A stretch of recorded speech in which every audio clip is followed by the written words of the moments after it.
Bubuo ng Provincial Anti-Corruption Body ang pamahalaang panlalawigan ng South Cotabato sa pamamagitan ng South Cotabato Integrity Circle o SCIC. Ito ay tugon sa panawagan ni Governor Rinaldo Tamayo Jr. para sa transparent at accountable governance at kaugnay na nagpapatuloy ng mga programa sa ilalim ng Open Government Partnership Local OGP Local Co-Creation Action Plan. Ang detalye mula kay Naphtali Velarde.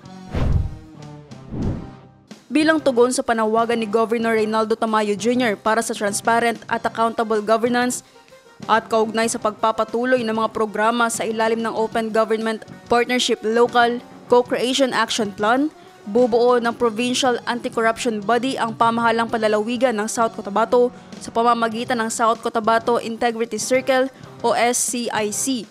Layo na naturang anti-corruption body na tugunan ng mga isyu ng transparency sa transaksyon ng pamahalaan, partikular na sa bidding processes at project implementation. Muling iginiit ni Governor Tamayo ang kanilang paninindigan laban sa katiwalian.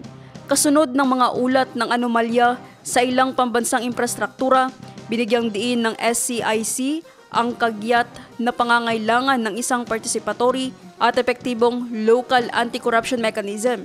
Nakatakdang tapusin ng grupo ang framework matapos ang serye ng sectoral consultations at meetings habang inaasahan ang pagtatalaga ng mga miyembro pagsapit ng 2026.